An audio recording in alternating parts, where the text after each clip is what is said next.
ನಮಸ್ಕಾರ. ಜಿ ಮುಖಾಮುಖಿ ಕಾರ್ಯಕ್ರಮಕ್ಕೆ ಸ್ವಾಗತ. ನಾನು ದಿವ್ಯಶ್ರೀ.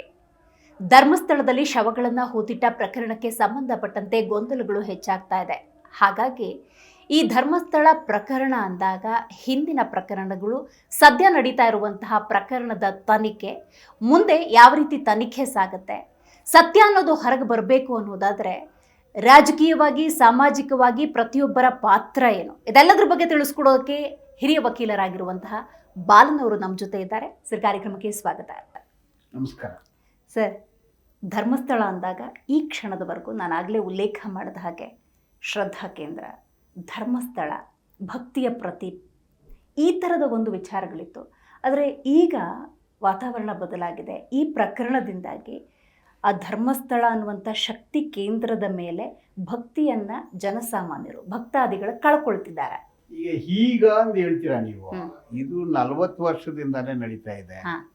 79ನೇ ಇಸ್ವಿಯಲ್ಲಿ ವೇದವಲ್ಲಿ ಧರ್ಮಸ್ಥಳದ ಕಾಲೇಜಲ್ಲಿ ಪ್ರಿನ್ಸಿಪಾಲು ಆಯಮ್ಮ ಬ್ರಾಹ್ಮಣ ಮಹಿಳೆ, ಕ್ವಾಲಿಫಿಕೇಶನ್ ಇದೆ, ಪ್ರಿನ್ಸಿಪಾಲ್ ಆಗಬೇಕು, ಮಾಡಿಲ್ಲ, ಕೋರ್ಟ್ಗೆ ಹೋಗ್ತಾರೆ, ಕೋರ್ಟಲ್ಲಿ ಗೆದ್ದು ಮತ್ತೆ ಬರ್ತಾರೆ. ಬಂದ ಮೇಲೆ ಸಾಯಿಸ್ತಾರೆ, ಸುಟ್ಟಾಕ್ತಾರೆ. ಯಾರು ಮಾಡಿದ್ದು ಗೊತ್ತಿಲ್ಲ. ಅವ್ರ ಗಂಡ ಹೇಳ್ತಾನೆ ಅವರೇ ಮಾಡಿದ್ದು, ಆ ಕಮಿಟಿ ಅವರೇ ಮಾಡಿದ್ದು, ABCನೇ ಮಾಡಿದ್ದು ಅಂತ ಗಂಡ ಹೇಳ್ತಾರೆ. 83 4 ವರ್ಷ. ಪದ್ಮಲತಾ ಅವರು ತಂದೆ ಹೆಸರು ದೇವಾನಂದ ಬ್ರಾಹ್ಮಣ. ಅವರು ಚುನಾವಣೆ ಬರುತ್ತೆ, ಪಂಚಾಯತ್ ಚುನಾವಣೆ, ನಾಮಿನೇಷನ್ ಆಗ್ತಾರೆ. ಸೊ ಇವ್ರು ಯಾರು ABC ಇದ್ದಾರೆ ಅವ್ರನ್ನ ಕರೆದು ವಾಪಸ್ ತಗೊಳ್ಳಿ ಅಂತಾರೆ. ಇವ್ರು ವಾಪಸ್ ತಗೊಳ್ಳಲ್ಲ. ಮಾರನೇ ದಿವಸ ಮಗಳು ಮನೆಗೆ ಬರೋಲ್ಲ. 4 ಗಂಟೆಗೆ ಪೊಲೀಸ್ ಸ್ಟೇಷನ್ಗೆ ಹೋಗ್ತಾರೆ, ಮಗಳು ಬಂದಿಲ್ಲ ಅಂತ. ಪೊಲೀಸ್ನವರು ಬರ್ತಾರೆ, ಹೋಗಿ ಅಂತ ಕಳಿಸ್ತಾರೆ. ಮತ್ತೆ ABC ಇಂದ ಅವ್ರಿಗೆ ವಿಷಯ ಬರುತ್ತೆ, ನಿಮ್ಮ ಮಗಳು ನಮ್ಮ ಹತ್ರ ಇದ್ದಾಳೆ, ವಾಪಸ್ ತಗೊಳ್ಳಿ, ಮನೆಗೆ ಮಗಳು ಬರ್ತಾಳೆ ಅಂತಾರೆ. ತದನಂತರ ನೇತ್ರಾವತಿ ನದಿ ಕೆರೆಯಲ್ಲಿ ಅವಳು ಶವ ಬಿದ್ದಿದೆ, ರಕ್ತ ಕಸಿತಿತ್ತು. ಡೆಡ್ ಬಾಡಿ ಪೋಸ್ಟ್ ಮಾರ್ಟಮ್ಗೆ ಹೋಯ್ತು. ಡಾಕ್ಟ್ರು ರೇಪ್ಡ್ ಅಂಡ್ ಕಿಲ್ಡ್ ಎಂದು ಒಪಿನಿಯನ್ ಕೊಡ್ತಾರೆ. ಇದು ತನಿಖೆ ಜಗನ್ನಾಥ್ ರಾಯ್ ಅನ್ನೋ ಒಂದು ಇನ್ಸ್ಪೆಕ್ಟರ್ ಹತ್ರ ಹೋಗುತ್ತೆ, COD. ಆವಾಗ ಅವರು ಕಲ್ಪ್ರಿಟ್ ಯಾರೆಂದು ಪತ್ತೆ ಹಚ್ತಾರೆ, ಬಂಧಿಸಬೇಕು, ಅವ್ರನ್ನ ವಾಪಸ್ ತಗೊಳ್ತಾರೆ. ಮಂಜುನಾಥ ಸ್ವಾಮಿ ಅನ್ನೋ ಒಂದು DSP C ರಿಪೋರ್ಟ್ ಫೈಲ್ ಮಾಡ್ತಾರೆ. C ರಿಪೋರ್ಟ್ ಅಂದರೆ ಪತ್ತೆ ಹಚ್ಚಲು ಆಗ್ತಿಲ್ಲ ಅಂದು. ಇದು 83 2025ವರೆಗೆ ಅದೇ ಸ್ಟೇಜಲ್ಲೇ ಇದೆ. ಆಯಿತು, ಇದು ಯಾರು ಮತ್ತೆ ಈ 2 ಮಹಿಳೆಯರು? ಹುಡುಗಿ ನೋಡಿ, 2003 ಅನನ್ಯ ಭಟ್, ಅವಳು ಬ್ರಾಹ್ಮಣ ಹುಡುಗಿನೇ. ಅವಳು ಅಲ್ಲಿ ಓದೋ ಹುಡುಗಿ ಅಲ್ಲ, ಅವಳು Manipal medical college student, first year student. ತಾವು ಹೇಳ್ದಂಗೆ ಭಕ್ತಿ. ಸೊ ಧರ್ಮ ಅಂದರೆ ನ್ಯಾಯ ಸಿಗುತ್ತೆ ಅಂತ ಅಲ್ಲಿ ಹೋಗ್ತಾಳೆ, ಕಾಣೆ ಆಗ್ತಾಳೆ. ಅವರ ಫ್ರೆಂಡು ಅವ್ರ ತಾಯಿಗೆ ಹೇಳ್ತಾರೆ, ಅವ್ರ ತಾಯಿ ಏನು ಗೃಹಿಣಿ ಅಲ್ಲ, CBIನಲ್ಲಿ ಸ್ಟೆನೋಗ್ರಾಫರು. ಓಕೆ. ಸೊ ತಾಯಿ ಕಲ್ಕಟ್ಟಾದಲ್ಲಿ ಇರ್ತಾರೆ, ಮೆಸೇಜ್ ಹೋಗುತ್ತೆ, ಆ ಅಮ್ಮ ಓಡಿ ಬರ್ತಾಳೆ, ಧರ್ಮಸ್ಥಳ ಪೊಲೀಸ್ ಠಾಣೆಗೆ ಹೋಗ್ತಾಳೆ. ಪೊಲೀಸರು ಹೇಳ್ತಾರೆ, ಪೊಲೀಸರಂದ್ರೆ ಅಲ್ಲಿರೋ ಕಾನ್ಸ್ಟೇಬಲ್, ಹೆಡ್ ಕಾನ್ಸ್ಟೇಬಲು, ಸಬ್ ಇನ್ಸ್ಪೆಕ್ಟರ್ಸು, ನಿನ್ನ ಮಗಳು ಯಾರ ಜೊತೆನೆಲ್ಲ ಓಡೋಗ್ಬಿಟ್ಟಿರ್ತಾಳೆ, ಹೋಗಮ್ಮ ಅಂತ ಕಳಿಸ್ಬಿಡ್ತಾರೆ. ಈ ABC ಹತ್ರ ಹೋಗ್ತಾರೆ. ಅವರು ಹೇಳ್ತಾರೆ, ನಿನ್ನ ಮಗಳು ಅವಳನ್ನೋ ಕರೆದುಕೊಂಡು ಹೋಗ್ಬಿಟ್ಟಿದ್ದಾಳೆ, ಹೋಗಮ್ಮ ಅಂತಾರೆ. ಈ ಅಮ್ಮ ಹೆಂಗೆ ಬಿಡ್ತಾಳೆ, ಮಗಳು ಕಾಣೆಯಾಗಿದ್ದಾಳೆ. ಅವಳು ಫೋಟೋ ಇಟ್ಕೊಂಡು ಹೋಗಿ ಎಲ್ಲರಿಗೂ ತೋರಿಸ್ತಾಳೆ ಧರ್ಮಸ್ಥಳದಲ್ಲಿ, ಅಂಗಡಿದವ್ರು. ಈ ಹುಡುಗಿ ನೋಡಿದ್ರೆ ಅವ್ನು ನೋಡಿದ್ವಿ, ಯಾವತ್ತು ನೋಡಿದ್ರಿ, ಆವತ್ತು ನೋಡಿದ್ವಿ, ಎಲ್ಲಿ ನೋಡಿದ್ರಿ? ನೋಡಿ, ಈ ಹುಡುಗಿ ಬಂದು ಆ ಟೆಂಪಲ್ ಅಫಿಷಿಯಲ್ಸ್ ಜೊತೆಯಲ್ಲಿ ಹೋಗ್ತಿದ್ಲು. ಇದು ಈಗಲೂ ಸುಜಾತ ಭಟ್ ಹೇಳೋದದು. ಅಂದ್ರೆ ಟೆಂಪಲ್ ಲಾಸ್ಟ್ ಸೀನ್ ಸರ್ಕಮ್ಸ್ಟೆಂಟ್, ಕೊನೆ ಬಾರಿಗೆ ಆ ಹುಡುಗಿನ ನೋಡಿದ ಸ್ಥಳ ಧರ್ಮಸ್ಥಳ. ಆ ಹುಡುಗಿನ ಕೊನೆಯದಾಗಿ ನೋಡಿರೋದು ಧರ್ಮಸ್ಥಳ. ಇವತ್ತುವರೆಗೆ ಹುಡುಗಿ ಸಿಗಲಿಲ್ಲ. ತಾಯಿ ಹೇಳ್ತಾಳೆ, ಅಟ್ಲೀಸ್ಟ್ ನನ್ನ ಮಗಳದು ಸ್ಕೆಲೆಟನ್ ಸಿಕ್ಕಿದ್ರೆ ನಾನು ಪೂಜಾ ಪುನಸ್ಕಾರ ಮಾಡಿ ಅವರ ಆತ್ಮ ಶಾಂತಿ ಆಗುತ್ತೆ, ಇನ್ನು ನಾನು ಪೂಜೆನೇ ಮಾಡಿಲ್ಲ ಅಂತ ಹೇಳ್ತಾಳೆ. ಸೊ ಇದು ಎಲ್ಲಿ ನಡೀತಿದ್ದು? ಇದು ಸುಳ್ಳ? ಇದು ಸೌಜನ್ಯಾಗಿ ಬಂದ್ಬಿಡೋಣ. ಸೊ ಒಂದು ಬ್ರಾಹ್ಮಣ್ ಫ್ಯಾಮಿಲಿ ಇರುತ್ತೆ ಅಲ್ಲಿ, ಅವ್ರಿಗೊಂದು 4 ಎಕರೆ ಜಮೀನಿದೆ. ಓಕೆ. ಜಮೀನನ್ನು ನನಗೆ ಮಾರಾಟ ಮಾಡಿ ಅಂತ ABC ಕೇಳ್ತಾರೆ, ಕೊಡಲ್ಲ ಅಂತಾನೆ. ಓಕೆ. ಸೊ ಏನಿದೆ ಆದೇಶ? ಯಾರಿಂದ ಆದೇಶ ಬಂತು? 4 ಗಂಟೆಗೆ ಬಸ್ ಬರುತ್ತೆ. ಬಸ್ಸಲ್ಲಿ ಸ್ಟೂಡೆಂಟ್ ಹುಡುಗಿ ಬರ್ತಾಳೆ, 16-17 ವಯಸ್ಸು ಹುಡುಗಿ ಸೌಜನ್ಯ ನಾಪತ್ತೆ ಆಗ್ತಾಳೆ. ಅವ್ರ ಗೌಡ್ರು ಹುಡುಗಿ. ಹೌದು. ನಾಪತ್ತೆ ಆಗ್ತಾಳೆ. ಒಂದು ದೊಡ್ಡ ಹೋರಾಟ ಆಗುತ್ತೆ. ಹೌದು. ಅವಳ ಬಾಡಿನ ಕಟ್ ಮಾಡಿದ್ದಾರೆ, 2 ಪೀಸ್ ಮಾಡಿ ಒಂದು ಮರಕ್ಕೆ ಕಟ್ಟಿದ್ದಾರೆ, ಒಂದು ಕಲ್ಲಿಗೆ ಕಟ್ಟಿದ್ದಾರೆ. ಕಟ್ಟಿದವ್ರು ಯಾರು? ಆಕಾಶದಿಂದ ಏನೋದು ಬೇರೆ ಗ್ರಹದಿಂದ ಜನ ಬಂದು ಮಾಡಿಬಿಟ್ರೆ ಯಾರು? ಕೇಸು ದಾಖಲಾಗುತ್ತೆ. ಯಾರ ಮೇಲೆ? ಯಾರೋ ಮೇಲೆ ಕೇಸ್ ದಾಖಲಾಗುತ್ತೆ. Unknown person Santosh Rao. ಅವನ ಹೆಸರು ಬರೋದಿಲ್ಲ. ಸಂತೋಷ್ ಹೆಸರು ಅನ್ನೋದು ಇದು ಅದು ಹೇಳ್ತೀನಿ, ಫಿಕ್ಸ್ ಮಾಡೋದು. ಅವನಿಗೆ ಯಾರಿಗೂ ಗೊತ್ತಿಲ್ಲ. ದೊಡ್ಡ ಸ್ಟ್ರಗಲ್ ಆಗುತ್ತೆ. CODಗೆ ಹೋಗುತ್ತೆ, CBI. ಈ ದೇವಸ್ಥಾನದಲ್ಲಿ ಕೆಲಸ ಮಾಡೋರು, ಅವ್ರ ಹೆಸರು ಇದೆ. ಅವರು ಈ ಹುಡುಗನ್ನ ಹಿಡಿದು ಪೊಲೀಸರಿಗೆ ಒಪ್ಪಿಸ್ತಾರೆ. ಯಾರು? ಯಾಕೆ? ಅವ್ರನ್ನ ಬಂಧಿಸ್ತಾರೆ. ಅವನೊಂದು ಅಮಾಯಕ. 2 ಬೇರ್ಪಡಿಸಿ ಒಂದು ಬಾಡಿನ ಇಲ್ಲಿ ಕಟ್ಟಬೇಕು, ಒಬ್ಬ ಮನುಷ್ಯ ಮಾಡೋಕ್ಕಾಗುತ್ತಾ? ಮುಟಿಲೇಟೆಡ್ ಬಾಡಿ. ಮೆಡಿಕಲ್ ರಿಪೋರ್ಟ್ ಹೇಳುತ್ತೆ ರೇಪ್ಡ್ ಅಂಡ್ ಕಿಲ್ಡ್ ಅಂತ ಬರುತ್ತೆ. ಒಬ್ಬ ಮನುಷ್ಯ ರೇಪ್ ಮಾಡಿ ಕೊಲೆ ಮಾಡಿ ಕಟ್ಟಕ್ಕಾಗತ್ತಾ? ಅವನು ಯಾರ ಹತ್ರನೂ ಮಾತಾಡೋದಿಲ್ಲ. ಮೆಂಟಲಿ ರಿಟಾರ್ಡೆಡ್ ಪರ್ಸನ್ ಯಾರ ಹತ್ರನೂ ಮಾತಾಡಲ್ಲ. ಒಂದು ಅಮಾಯಕ. ಅವನು ಅಲ್ಲಿ ಹೋಟ್ಲಲ್ಲಿ ಕೆಲಸ ಮಾಡ್ತಿರ್ತಾನೆ, ಅಲ್ಲಿ ಹೋಗಿದ್ದಾನೆ, ಏನೋ ಊಟ ಸಿಗುತ್ತೆ ಅಂತ ಅವನ್ನ ಹಿಡಿದು ಕೊಡ್ತಾರೆ. ಓಕೆ, ಕೋರ್ಟಲ್ಲಿ ಚಾರ್ಜ್ ಶೀಟ್ ಹಾಕ್ತಾರೆ. ಅವ್ರ ತಾಯಿನ ಎಕ್ಸಾಮಿನ್ ಮಾಡ್ತಾರೆ. ಯಾರ ತಾಯಿ? ಸೌಜನ್ಯ ತಾಯಿನ. ಅಮ್ಮ ಹೇಳ್ತಾಳೆ, ಒಂದು ಒಳ ಉಡುಪನ್ನ ತೋರಿಸ್ತಾರೆ. ಇದನ್ನ ನೋಡಿ, ಹೌದು, ಈ ಒಳ ಉಡುಪನ್ನ ಪೊಲೀಸರು ಕೇಳಿ ನನ್ನ ಮನೆಯಿಂದ ತೆಗೆದುಕೊಂಡು ಬಂದರು. ಈ ಒಳ ಉಡುಪು ಏನು ಮಾಡ್ತಾರೆ ಅಂದರೆ, CBIನವರು ಎಷ್ಟೊಂದು ಅಯೋಗ್ಯರು ನೋಡಿ. ನಾನು ಅದು consciously I am using this word, ಅಯೋಗ್ಯರು. ಈ ಸಂತೋಷ್ ರಾವ್ ಮುಖಾಂತರ ವಾಲಂಟ್ರಿ ಸ್ಟೇಟ್ಮೆಂಟಲ್ಲಿ ವಶಪಡಿಸ್ಕೊಂಡಿದ್ದೀವಿ ಎಂದು ಕೋರ್ಟ್ಗೆ ಹೇಳ್ತಾರೆ. ಗೊತ್ತಾಯ್ತು. ಈಗ ನೋಡಿ, ಅವ್ರ ಮನೆಯಲ್ಲಿ ಇದು ಯಾಕೆ CBI ಮಾಡಬೇಕು? ಯಾಕೆ CID ಮಾಡಬೇಕು? ಯಾಕೆ COD ಮಾಡಬೇಕು? ಈ ಕೆಲಸ ಯಾಕಾಯಮ್ಮ ಕೋರ್ಟಲ್ಲಿ ಹೇಳ್ತಾಳೆ. ನ್ಯಾಯಾಧೀಶರು ತೀರ್ಪು ಕೊಟ್ಟಾಗ ಹೇಳ್ತಾರೆ, ನ್ಯಾಯಾಧೀಶರು ಸಂತೋಷ್ ಒಂದು ನ್ಯಾಯಾಧೀಶರ ಹೆಸರು, ಇದು ಇವನ ಮೇಲೆ ಸುಳ್ಳು ಆರೋಪನ ಅಂತ ಹೇಳ್ತಾರೆ. ಇವನ ಮೇಲೆ ಯಾವ ಎವಿಡೆನ್ಸು ಇಲ್ಲ, ಇದು ಅಮಾಯಕನ ಮೇಲೆ ಕೇಸ್ ಹಾಕಿದ್ದಾರೆ ಅಂತ ಬಿಡುಗಡೆ ಮಾಡಿ ಪೊಲೀಸರು ತಪ್ಪು ಮಾಡಿದ್ದಾರೆ. ಅಂದರೆ ತನಿಖೆ ಅಧಿಕಾರಿಗಳು CBI COD ತಪ್ಪು ಮಾಡಿದ್ದಾರೆ, ಅವ್ರ ಮೇಲೆ ಆ್ಯಕ್ಷನ್ ತಗೋಬೇಕು ಅಂತ ಜಡ್ಜ್ಮೆಂಟಲ್ಲಿ ಇದೆ. ಓಕೆ. ಸೊ ಇದು ಈ ಥರ 106 ಹೇಳ್ಬೋದು. ಅಕೌಂಟು 367. ಎಲ್ಲದರಲ್ಲಿನೂ scene of occurrence, place of occurrence ಧರ್ಮಸ್ಥಳನೇ. ಈಗ ಕುಕ್ಕೆ ಸುಬ್ರಹ್ಮಣ್ಯ ದೇವಸ್ಥಾನದಲ್ಲಿ ಏನು ಒಂದು ಮರ್ಡರ್ ಆಗಿಲ್ಲ, ಒಂದು ರೇಪು ಆಗಿಲ್ಲ, ಒಂದು ಊತಾಕಿಲ್ಲ. ತಿರುಪತಿ ದೊಡ್ಡ ದೇವಸ್ಥಾನ ರೇಪು ಮರ್ಡರು ನಡೆದಿಲ್ಲ. ಸುಮಾರು ದೇವಸ್ಥಾನಗಳಿದೆ, ಶ್ರೀದಿ ಇದೆ, ನೋ ರೇಪ್ ನೋ ಮರ್ಡರ್. ಇಲ್ಲಿ ಮಾಸ್ ರೇಪ್ ಮಾಸ್ ಮರ್ಡರ್. ಇದು ಏನಾಗುತ್ತೆ, ಒಂದಕ್ಕೊಂದು ಇಂಟರ್ ರಿಲೇಟೆಡ್ ಆಗುತ್ತೆ. ಇದನ್ನ ಸಾಮಾನ್ಯ ಮನುಷ್ಯ ಮಾಡಕ್ ಸಾಧ್ಯನೇ ಇಲ್ಲ. ಬ್ರಾಹ್ಮಣ ಹೆಣ್ಣು ಮಕ್ಕಳು ಅಥವಾ ಕುಟುಂಬಗಳು ಟಾರ್ಗೆಟ್ ಆದ್ವಾ? ಅದೇ ಹಂಗೆ ಕಾಣ್ತಾ ಇದೆ. ಅದರಲ್ಲಿ ಒಂದು ಇನ್ಫ್ಲುಯೆನ್ಸ್, ಅದು ಅದು ತನಿಖೆ ಮಾಡಬೇಕಾಗುತ್ತೆ. ಈಗ ನರಬಲಿ ಕೊಡ್ತಾರೆ ಪೊದೆ ಸಿಗುತ್ತೆ ಅಂತ.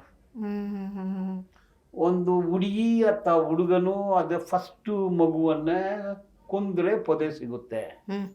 ಆದರೆ ಬ್ರಾಹ್ಮಣ ಮಹಿಳೆಯರು ಅದು ವರ್ಜಿನ್ ಮಹಿಳೆಯರು, 16 ವಯಸ್ಸು, 15 ವಯಸ್ಸು, 17 ವಯಸ್ಸು, ಅವ್ರನ್ನ ರೇಪ್ ಮಾಡಿ ಕೊಂದ್ರೆ ಏನೋ ಸಿಗುತ್ತೆ ಅಂತ ಮಾಡ್ತಾ ಇದ್ದಾರೆ ಅಂದು ನನ್ನ ಹೂಗೆ.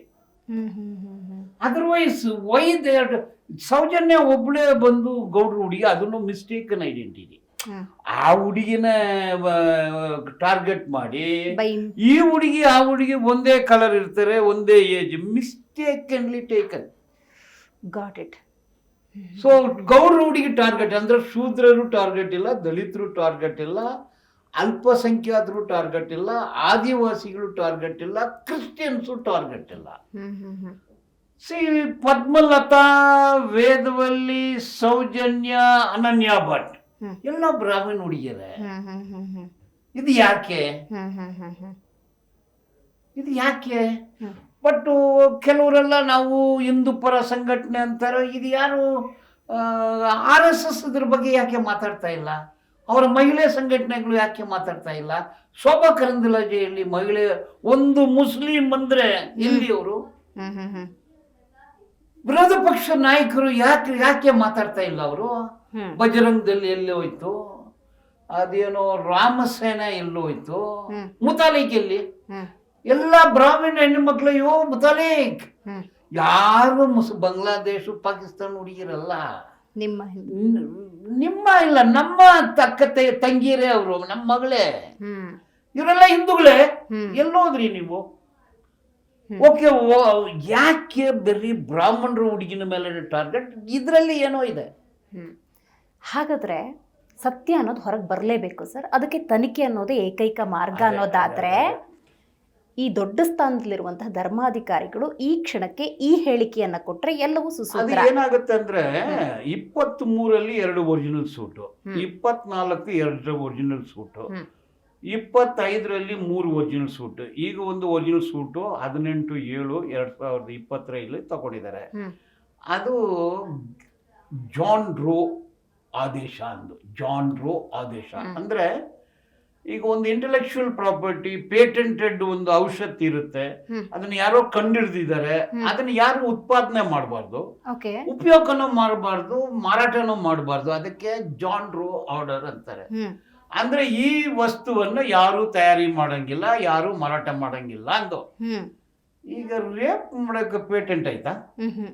ರೇಪ್ ಮಾಡೋಕೆ ಇಂಟೆಲೆಕ್ಚುಯಲ್ ಪ್ರಾಪರ್ಟಿ ರೈಟ್ಸ್ ಯಾರ ತಕೊಂಡಿದಾರ? ಈಗ ಸೌಜನ್ಯ ಹೆಸರು ಹೇಳಂಗಿಲ್ಲ, ಪದ್ಮಲತಾ ಹೆಸರು ಹೇಳಂಗಿಲ್ಲ, ಧರ್ಮಸ್ಥಳ ಅನ್ನೋ ಹೆಸರು ಹೇಳಂಗಿಲ್ಲ. ಮತ್ತೆ ಏನಂದು ಹೇಳೋದು? FIR ರಿಜಿಸ್ಟರ್ ಆಗಿರೋದು ಕೃತ್ಯ ನಡೆದ ಸ್ಥಳ ಧರ್ಮಸ್ಥಳ. ತಪ್ಪಿ ಅನ್ನೋದ್ರಲ್ಲಿ ಏನಿದೆ ಡಿಫಾಮೇಷನ್? ಇದಕ್ಕೆ ನ್ಯಾಯಾಲಯ ಏನು ಹೇಳಿದೆ? ನ್ಯಾಯಾಲಯ ಆದೇಶ ಕೊಟ್ಟಿದ್ದಾರೆ, ವಾದ ಪ್ರತಿವಾದ ಆಗಿದೆ. ನ್ಯಾಯಾಲಯ ಮಾಡ್ತಾರೆ. ಈಗ ಏನಾಗುತ್ತೆ ಅಂದ್ರೆ, ವಕೀಲರು ಅಂದ್ರೆ ಜೂನಿಯರ್ ವಕೀಲರು, ಫಸ್ಟ್ ಜನರೇಷನ್ ವಕೀಲರು, 5th ಜನರೇಷನ್ ವಕೀಲರು, ಕಾರ್ಪೊರೇಟ್ ವಕೀಲರು, ಸೆಲೆಬ್ರಿಟಿ ವಕೀಲರು, I5 ವಕೀಲರು, ಡೆಸಿಗ್ನೇಟೆಡ್ ಸೀನಿಯರ್ ವಕೀಲರು, ಅಡ್ವೊಕೇಟ್ ಜನರಲ್ ಆಗಿ ಇದ್ದು ಬಂದಿರೋ ವಕೀಲರು, ಇವರು ಇದ್ದ ವಕೀಲರನ್ನ ಅವರು I5 ವಕೀಲರನ್ನ ಎಂಗೇಜ್ ಮಾಡ್ತಾರೆ. ಮೊನ್ನೆ ಒಂದು ಒರಿಜಿನಲ್ ಸೂಟ್ ಹಾಕಿದ್ದಾರೆ. ನಾನು ಲೆಕ್ಕ ಮಾಡಿ ನೋಡಿದೆ ಎಷ್ಟು ಖರ್ಚಾಗಿರ್ಬೋದು. ಬರೀ ಫೈಲಿಂಗ್ ಜೆರಾಕ್ಸ್ಗೆ ಎಷ್ಟಾಯ್ತು? ಒಂದು 9.5 ಲಕ್ಷ ರೂಪಾಯಿ ಆಗಿದೆ ಜೆರಾಕ್ಸ್ಗೆ. ಈಗ ಮಾಧ್ಯಮದವರು, ಈಗ ಆಂಕರ್ಸ್ ನಿಮ್ಮೆಲ್ಲ ಹಾಕಿದ್ರಿ, ಎಲ್ಲಿ 9 ಲಕ್ಷ? 9 ಲಕ್ಷ ಜೆರಾಕ್ಸ್ಗೆ ಅಂದ್ರೆ ಮತ್ತೆ ಏನು ಎಷ್ಟು ಖರ್ಚಾಗಿರ್ಬೋದು ಒಂದು ಹೀಗೆ ಮಾಡ್ಕೊಳ್ಳಿ. ಎಲ್ಲಿಂದ ಲಾಯರ್ಗಳು? ಸೊ ಎಂಥ ಲಾಯರ್ಗಳು? ಇದೆಲ್ಲನೂ ನಡೀತಾ ಇದೆ. 1215ನೇ ಇಸ್ವಿಯಲ್ಲಿ ಧರ್ಮವನ್ನು ಅಂದ್ರೆ ನೀತಿ ನ್ಯಾಯವನ್ನು ಮಾರಾಟ ಮಾಡಬಾರ್ದು, ತಡೆ ಮಾಡಬಾರ್ದು, ಮತ್ತೆ ಡಿಲೇ ಮಾಡಬಾರ್ದು ಅಂದು ಇದೆ. ಬಟ್ ಏನಾಗುತ್ತೆ ಸಮಾಜದಲ್ಲಿ? ತಡೆನೋ ಆಗುತ್ತೆ. ಈಗ ಫ್ಯಾಸಿಸಮ್ ಅಲ್ಲಿ ನ್ಯಾಯ ಸಿಗೋದೇ ಇಲ್ಲ. ಹಿಟ್ಲರ್ ಕಾಲದಲ್ಲಿ ಜ್ಯೂಸ್ಗೆ ನ್ಯಾಯ ಇಲ್ಲ. ಮುಸೋಲಿನಿ ಕಾಲದಲ್ಲಿ ಒಂದು ವರ್ಗದವರಿಗೆ ನ್ಯಾಯ ಇಲ್ಲ. ಶ್ರೀಲಂಕಾದಲ್ಲಿ ತಮಿಳರಿಗೆ ನ್ಯಾಯ ಇಲ್ಲ, ಇಡಿಯಮ್ಮಿನ ಕಾಲದಲ್ಲಿ ಯಾರಿಗೂ ನ್ಯಾಯ ಇಲ್ಲ. ಸೊ ನ್ಯಾಯ ಮಾರಾಟ ಆಗುತ್ತೆ. ಇದರಲ್ಲಿ ನಾನು ಆಗಿದೆ ಎಂದು ನಾನು ಹೇಳ್ತಾ ಇಲ್ಲ. ಜನ ಒಂದು ಅಭಿಪ್ರಾಯವನ್ನು ವ್ಯಕ್ತಪಡಿಸ್ತಿದ್ದಾರೆ ಸರ್. ದೊಡ್ಡ ಸ್ಥಾನದಲ್ಲಿರುವಂತಹ ವ್ಯಕ್ತಿ ತನಿಖೆ ಆಗಲಿ, ಸತ್ಯ ಹೊರಗಡೆ ಬರಲಿ, ಆ ತನಿಖೆಯಿಂದ ತಪ್ಪಿಲ್ಲ ಅನ್ನೋದಾದ್ರೂ ಹೊರಗಡೆ ಬರುತ್ತೆ, ತಪ್ಪಿದ್ರೂ ಹೊರಗಡೆ ಬರುತ್ತೆ. 1-2 ಅಲ್ಲ, 1 ದಿವಸ 2 ದಿವಸ ಇಲ್ಲ, 40 ವರ್ಷ. ಅದಕ್ಕೆ ಮೊದಲು ಇದು ಚರಿತ್ರ ಗೊತ್ತಿದೆ ನನಗೆ. ಶಾರ್ಟ್ ಟೈಮ್ ನಿಮ್ದು ಚರಿತ್ರ ಗೊತ್ತಿದೆ. ಈಗ ಏನಾಗುತ್ತೆ, ಲಾ ಮೇಕರ್, ಕಾನೂನು ಮಾಡೋರು, ಕಾನೂನು ಬ್ರೇಕ್ ಮಾಡೋರು, ಲಾ ಮೇಕರ್, ಲಾ ಬ್ರೇಕರ್. ಈಗ ಸ್ಟೇಟ್ ಅನ್ನೋದು ಲಾ ಕೀಪರು. ಈಗ ಲಾ ಮೇಕರ್, ಲಾ ಬ್ರೇಕರ್ ಆದ್ರೆ ಲಾ ಕೀಪರ್ ಏನ್ ಮಾಡ್ತಾರೆ? ಹೆಲ್ಪ್ಲೆಸ್. ಅದಕ್ಕೆ ಪೊಲೀಸ್ನವರು ವಾಯ್ಸ್ಲೆಸ್. ಎಲ್ಲ ಧರ್ಮಸ್ಥಳ ಠಾಣೆಗೆ ಹೋಗ್ಬಿಟ್ರೆ ಪೊಲೀಸ್ ಸಬ್ ಇನ್ಸ್ಪೆಕ್ಟ್ರು, ಪೊಲೀಸ್ ಇನ್ಸ್ಪೆಕ್ಟ್ರಿ ಬಾಯಿಗೆ ಲಕ್ವ ಹೊಡೆದ್ಬಿಡುತ್ತೆ. Paralytical stroke. ಇನ್ನೊಬ್ರು ಇದಾರಲ್ಲ, ಏನು Republic TV, Arnab Goswami, nation wants to know. ಯಾಕೆ ಕೇಳ್ತಾ ಇಲ್ಲ? ಇಷ್ಟೊಂದು ಜೀವ ಹೋಗಿದೆ, ಜೀವಗಳು ನ್ಯಾಯ ಕೇಳುತ್ತೆ, ಜೀವಗಳು ನ್ಯಾಯ ಬೇಡ್ಕೊಳ್ಳುತ್ತೆ. ಪೀಪಲ್ ವಾಂಟೆಡ್ ಟು ನೋ ಅಂದ್ ಯಾಕೆ ರಿಪಬ್ಲಿಕ್ ಟಿವಿ ಅರ್ಣಬ್ ಗೋಸ್ವಾಮಿ ಹೇಳ್ತಾ ಇಲ್ಲ? ಯಾಕೆ ಹೇಳ್ತಾ ಇಲ್ಲ? ಇಷ್ಟು ಜನ ಇಡೀ ದೇಶದಲ್ಲಿ ಇಂಥ ಒಂದು ಪ್ರಕರಣ ಇದೆ ಮೊದಲು ಎಲ್ಲಿ ನಡೆದಿಲ್ಲ. ಚೆನ್ನೈಯಲ್ಲಿ ಆಟೋ ಶಂಕರ್ ಕೇಸು, 4 ಜನ ರೇಪ್ ಮರ್ಡರ್. ಬಟ್ ಅದು ಬ್ರಾತಲ್ ರನ್ನರ್, ಹುಡುಗಿಯರಲ್ಲ, ಬ್ರಾತಲ್ ಹುಡುಗಿಯರು. ಸಿಕ್ತು, ಹ್ಯಾಂಗಾದ, ಸತ್ತ. ಮತ್ತೆ Bavaria case, murder for gain, 4-5 hanging ಆಯ್ತು. ಮತ್ತೆ 1-2 ನಡೀತಾ ಇದೆ. ಪೊಲ್ಲಾಚಿನಲ್ಲಿ ಒಂದು ಸೀರಿಯಲ್ ರೇಪ್, ನೋ ಮರ್ಡರ್, ಎಲ್ಲರಿಗೂ ಜೀವಾವಧಿ, ಸಾಯೋದು ಜೈಲಲ್ಲಿ ಆಯ್ತು. ಓಕೆ, ಈ ಕೇಸಲ್ಲಿ ಈಗ ವಿಸಿಲ್ ಬ್ಲೋವರ್ ಬಂದಿದ್ದಾನೆ, ಆತನನ್ನ ನಾನು ನಂಬ್ತೀನಿ. ಆತನ ರಿಸ್ಕ್ ತಗೊಂಡು ಬಂದಿದ್ದಾನೆ, 100 ಹೆಣಗಳಂದು ಹೇಳಿದ್ದಾನೆ. ನಿನ್ನೆ ಯಾವುದು ಸ್ಕೆಲೆಟನ್ ಸಿಗ್ಲಿಲ್ಲ. ಇದೇನು ಬರಿಯಲ್ ಮಾಡಿ ಅಲ್ಲಿ ಏನು ಸ್ತೂಬಿ ಏನು ಹಾಕೋದಿಲ್ಲ. ಈಗ ಕ್ರಿಸ್ಟಿಯನ್ ಸಿಮೆಟ್ರಿಯಲ್ಲಿ ಹೋದ್ರೆ ಎಲ್ಲ ಮಾರ್ಬಲ್ ಎಲ್ಲ ಹಾಕಿ ಲೊಕೇಟ್ ಮಾಡ್ಬೋದು. ಈಗ ಅದೆಲ್ಲ ನೇತ್ರಾವತಿ ನದಿ ಕೆರೆಯಲ್ಲಿ, ಕಾಡುಗಳಲ್ಲಿ ನನ್ನ ಅನಿಸಿಕೆ 1, 2, 5 ಸಿಗುತ್ತೆ. ಸಿಕ್ಕಿದ್ರೆ ಯಾರು ಮಾಡಿದೋದೊಂದು ಹೊರಗೆ ಬರುತ್ತೆ. ಈಗಾಗಲೇ ಆ ಮನುಷ್ಯನಿಗೆ ಜನ ಕೊಟ್ಟಿದ್ದು ಯಾರು? ಹೌದು, ಊತ ಹಾಕಿರೋನು ಕೊಟ್ಟಿದ್ದು ಯಾರು? ನ್ಯಾಯಾಧೀಶರ ಮುಂದೆ ಹೇಳಿದ್ದಾನೆ. ಗೊತ್ತಾಯ್ತು. ನ್ಯಾಯಾಧೀಶರ ಮುಂದೆ ಇಂಥದ್ದವ್ರು ಏನ ಕೊಟ್ರು. ಸರ್, ಹಾಗಾದ್ರೆ ಈಗ ಆ ಶವಗಳನ್ನು ತೆಗೆಯೋ ಕೆಲಸ ಆಗ್ತಿದೆಯಲ್ಲ, ಒಂದು ಪಕ್ಷ ಅಲ್ಲಿ ಅಸ್ಥಿಪಂಜರಗಳು ಸಿಕ್ಕರೆ ಏನು, ಸಿಕ್ಕಿಲ್ಲ ಅಂದ್ರೇನು? ರೈಟ್ ನಾವು ID ಕಾರ್ಡ್ ಸಿಕ್ಕಿದ್ರೇನೋ ತೊಂದರೆ ಇಲ್ಲ, ಸಿಗ್ಲಿಲ್ಲ ಅಂದ್ರೇನೋ ತೊಂದರೆ ಇಲ್ಲ. ಹೆಣಗಳು ಊತ ಹಾಕಿದ್ದಾನೆ, ಸಿಕ್ಕಿದ್ರೆ DNA ಕನೆಕ್ಟ್ ಆಗುತ್ತೆ. ಸಿಗ್ಲಿಲ್ಲ ಅಂದ್ರೆ ನನ್ನ ಪ್ರಕಾರ ತೊಂದರೆ ಏನಿಲ್ಲ. ಓಕೆ, ಯಾಕೆ ತೊಂದರೆ ಇಲ್ಲ ಅಂದ್ರೆ ಯಾರು ಹೆಣವನ್ನು ಕೊಟ್ಟಿದ್ದನೋ ಹೆಸರು ಹೇಳಿದ್ದಾನೆ. ಈಗ ಈ ತನಿಖಾಧಿಕಾರಿಗಳು ಭಾರಿ honest, integrity, expert, IPS officers. But my question, why they have not arrested? ಹೆಸರು ಗೊತ್ತವ್ರಿಗೆ, ಮತ್ತೆ ಅವನ್ನ ತನಿಖೆ ಮಾಡಿದ್ ಹೇಳ್ಬೇಕಲ್ಲ. ನೀವು ನನ್ನನ್ನು ಕ್ವಶನ್ ಕೇಳ್ತೀರಾ? ಒಂದು IPS ಆಫೀಸರ್ ಇವನ್ನ ಹುಡುಗ ಸುಮ್ಮನೆ ಬಿಡ್ತಾರ? ಅಯ್ಯೋ, ಎಲ್ಲಿಂದ ಏನ ಬಂತು? ಗಾಡಿನಲ್ಲಿ ಬಂತ, ಕಾರಲ್ಲಿ ಬಂತ, ವ್ಯಾನಲ್ಲಿ ಬಂತ, ಫಿಯಟ್ ಕಾರ, ಬೆನ್ಸ್ ಕಾರ, ಕಾರ್ ನಂಬರ್ ಏನು, ಯಾವ ಕಡೆಯಿಂದ ಬಂತು, ಡ್ರೈವರ್ ಯಾರು, ಓನರ್ ಯಾರು, ಏನವನ್ನ ಹಿಂಗ್ ತಂದ್ರು ಕೇಳ್ದೆ ಬಿಟ್ಟಿರ್ತಾರ? ಡೆಫಿನೆಟ್ಲಿ ಕೇಳ್ತಾರೆ, ಅದು ಗೊತ್ತಿದೆ. ಬಟ್ ಬಂಧಿಸಿಲ್ಲ. ಕಸ್ಟೋಡಿಯಲ್ ಇಂಟ್ರಾಗೇಷನ್ ಬೇಕಾಗತ್ತೆ, ಬಂಧಿಸಿಲ್ಲ. ಯಾಕೆ ಬಂಧಿಸಿಲ್ಲ ಗೊತ್ತು. ಅವ್ರನ್ನ ಟಚ್ ಮಾಡಿದ್ರೇನೋ ಗೊತ್ತಾಗುತ್ತೆ. ಸೊ ತನಿಖೆ ಅಧಿಕಾರಿಗಳಿಗೆ ನಾವು ಏನು 5ರಲ್ಲಿ ಟಿಪ್ಪು ಸುಲ್ತಾನ್ ಕಾಲದಲ್ಲಿ ಇಲ್ಲ, ಇಲ್ಲ ವಿಜಯನಗರ ಸಾಮ್ರಾಜ್ಯದಲ್ಲಿ ಇಲ್ಲ, 2025 ಇಂಡಿಯಾದಲ್ಲಿ ಇದ್ವಿ. DNA ಇದೆ, FSL ಇದೆ, ಸ್ಕೆಲೆಟನ್ ಇದೆ, ನಾಪತ್ತೆ ಆಗಿರೋ ಹುಡುಗಿಯರ ಹೆಸರಿದೆ, ಕೊಲೆ ಆಗಿರೋ ಹುಡುಗಿಯರ ಹೆಸರಿದೆ, ಅತ್ಯಾಚಾರಕ್ಕೆ ಒಳಪಟ್ಟಿರೋ ಹುಡುಗಿಯರ ಹೆಸರಿದೆ, ಅವ್ರ ಫ್ಯಾಮಿಲಿ ಇದೆ. ಹ್ಮ್ ಸೊ ಎಲ್ಲರೂ ಕೂಡ ಬದುಕಿದ್ದಾರೆ. ಓಕೆ, ಒಂದು ಕುತೂಹಲ ಬಂತು ಸರ್ ನೀವು ಮಾತಾಡಬೇಕಾದ್ರೆ. ಅಸ್ಥಿಪಂಜರಗಳೇನು ಸಿಕ್ತು ಅಂತ ಇಟ್ಕೊಳ್ಳೋಣ. DNA ರಿಪೋರ್ಟ್ ತಗೊಳಕ್ಕೆ ಫೊರೆನ್ಸಿಕ್ ಕಳಿಸ್ತಾರೆ. ಮೂಳೆ ಸಿಗ್ಬೋದು, ಕೂದಲು ಸಿಗ್ಬೋದು, ಏನೋ ಉಗುರು ಸಿಗುತ್ತೆ. ಸಿಗ್ಬೋದು, ಸಮ್ ID ಕಾರ್ಡು, ರವಕೆ ಏನೋ ಸಿಕ್ಕಿದೆ ಅಂತ ಗೊತ್ತಾಯ್ತು. ಒಂದು ಪಕ್ಷದ ಸಿಕ್ಕಿದ್ರೆ ಇದು ಆ ಟೈಮಿನ ಮಿಸ್ಸಿಂಗ್ ಕಂಪ್ಲೇಂಟ್ ಯಾವ್ದಾದ್ರು ಹುಡುಗಿದಿದೆಯಾ ಅದನ್ನೆಲ್ಲ ಏನ್ ಟ್ಯಾಲಿ ಮಾಡೋದು? ಮಾಡ್ತಾರೆ. ಅಂಡ್ ಸೇಮ್ ಟೈಮ್ ಮಿಡ್ಲಲ್ಲಿ ಅದು ಏನಾದ್ರು ಒಂದು ಟ್ಯಾಲಿ, ಅವ್ರ ಫ್ಯಾಮಿಲಿ ಮೆಂಬರ್ಸ್ದು DNA ತಗೊಳ್ತಾರೆ. ಹಾ, ಎರಡು ಮ್ಯಾಚ್ ಆಗಬೇಕು. ನಾನು ಕೇಳೋದಿಲ್ಲಿ ಆ ಅಸ್ಥಿ ಪಂಜರಗಳು ಏನ್ ಸಿಕ್ಕಿದೆ ಆ ಹೆಣ್ಣು ಮಕ್ಕಳದ್ದೇ ಆಗಿದ್ರೆ ಹೆಣ್ಣ ಗಂಡ ಗೊತ್ತಾಗತ್ತೆ. ಅವುಗಳ ಮೇಲೆ ಅತ್ಯಾಚಾರ ಆಗಿದ್ಯಾ ಇಲ್ವಾ ಅಂತ ಗೊತ್ತಾಗತ್ತಾ? ಅದು ಗೊತ್ತಾಗುತ್ತೆ. ಆ ಅದು ಹೆಂಗ್ ಗೊತ್ತಾಗುತ್ತೆ? ಹ್ಮ್ ಅದಕ್ಕೆ ಬೇರೆ ಎವಿಡೆನ್ಸು, ಬರೀ ಇದು ಸೌಜನ್ಯದ, ಇದು ಅನನ್ಯ ಭಟ್ಟ ಅಂತ ಗೊತ್ತಾಗತ್ತೆ. ರೇಪ್ ಆಗ್ದಾನಂದ್ರೆ ಅದು ತಕ್ಷಣ ಆದ್ರೆ ಇವನು DNA ಅವಳ ಮೇಲೆ ಇರಬೇಕು, ಅವಳ DNA ಇವಳ ಮೇಲೆ ಇರಬೇಕು. ಯಾವ ಎವಿಡೆನ್ಸ್ ಇಲ್ಲ. ಅದು ಬೇಕಾಗಿಲ್ಲ. ಹ್ಮ್ ಹುಡುಗಿ ಗೊತ್ತಾದ್ರೆ ಇವನು ಹೇಳಿದ್ದು ಕರೆಕ್ಟು, ಇವನು ಹೇಳಿದ್ದು ಕಟ್ಟಿದ್ರೆ ಆ ಹುಡುಗಿದು ಡೆಡ್ ಬಾಡಿ ಕೊಟ್ರ ಇವನಿಗೆ, ಇವನ್ ಕಣ್ಣು ಮುಂದೆನೆ ನಡೀತಾ ಲಿಂಕ್ ಆಗ್ಬಿಡುತ್ತಲ್ಲ. ಒಂದು ಡ್ರಾಪ್ ಸಾಕು. ಒಂದು ಅಮೆರಿಕನ್ ಕೇಸಲ್ಲಿ ಒಂದು ಹೌಸ್ ವೈಫ್ ಮರ್ಡರ್ ಆಗ್ತಾಳೆ, ಯಾವ ಸಾಕ್ಷಿನೂ ಸಿಗೋದಿಲ್ಲ. ಒಂದು ಅವನು ಹುಡ್ಕೊಂಡು ಹೋಗ್ತಾನೆ ತನಿಖಾಧಿಕಾರಿ ಹುಡ್ಕೊಂಡು ಹೋದ್ರೆ ಗಂಡ ಲಾಯರು, ಆ ಮಹಿಳೆಯರ ಗಂಡ ಲಾಯರು ಹುಡ್ಕೊಂಡು ಹೋಗ್ತಾನೆ. ಇವನು ಒಂದು ಡೋಬಿ ಶಾಪ್ ವಾಷಿಂಗ್ಗೆ ಕ್ಲಾತ್ ಕೊಡ್ತಾನೆ. ಅವನು ಎಲ್ಲ ಹೋಗಿ ಹುಡುಕಿದ್ರೆ ಈ ಶರ್ಟಲ್ಲಿ ಒಂದು ಪಾಯಿಂಟ್ ಬ್ಲಡ್ ಕಾಣುತ್ತೆ. ಶರ್ಟಲ್ಲಿ ಅದನ್ನು ವಾಶ್ ಆಗಿದೆ ಸಿಗುತ್ತೆ. ಓಕೆ, ಅದನ್ನ ಹಿಡಿತಾರೆ. ಗಂಡ ಹೆಂಡತಿ ಬಗ್ಗೆ ಹೆಂಗಿತ್ತು ಅಂತ ನೋಡ್ತಾರೆ. ಅವನ ಆದಾಯ ಏನಂದು ನೋಡ್ತಾರೆ. ಆ ನ್ಯಾಯಾಲಯದಲ್ಲಿ ಒಂದು ಜಡ್ಜಿ ಬರ್ತಾಳೆ, ಮಹಿಳೆ ಜಡ್ಜಿಯು. ಅವಳ ಸೀಟಿಗೆ ಬಂದ ಮೇಲೆ ಈ ಒಂದು ಆರ್ಡರ್ಗಳೆಲ್ಲ ಇವನ್ ಪರ ಬರುತ್ತೆ. ಆರ್ಡರ್ಗಳು ಬರುತ್ತೆ, ಲಕ್ಷಾಂತರ ರೂಪಾಯಿ ದುಡ್ಡು ಬರುತ್ತೆ ಇವನಿಗೆ. ಹಾಗಂದ್ರೆ ಇವನಿಗೂ ಅವಳಿಗೆ ರಿಲೇಷನ್ ಕಂಡುಹಿಡಿತಾರೆ. ಇಬ್ರು ಒಳಸಂಚು ಮಾಡಿ ಹೆಂಡತಿನ ಸಾಯಿಸ್ತಾರೆ. ಒಂದು ಡ್ರಾಪ್ ಬ್ಲಡ್ ಡೋಬಿ ಮುಖಾಂತರ ವಾಷರ್ ಮ್ಯಾನ್ ಇಂದ ಒಂದು ಡ್ರಾಪ್ ಬ್ಲಡ್ ಸಾಲ್ವ್ ಆಯ್ತು ವಿಷಯ. ಈ ಪ್ರಕರಣದಲ್ಲಿ ಹಾಗಾದ್ರೆ ಆ ಅನಾಮಿಕ ವ್ಯಕ್ತಿ ಏನು ಬಂದಿದ್ದಾರೆ ಧೈರ್ಯವಾಗಿ, ಅವರ safety is very important sir. Yes, ಅವ್ರನ್ನ ಕೊಂದ್ಬಿಡ್ತಾರೆ, no doubt about it.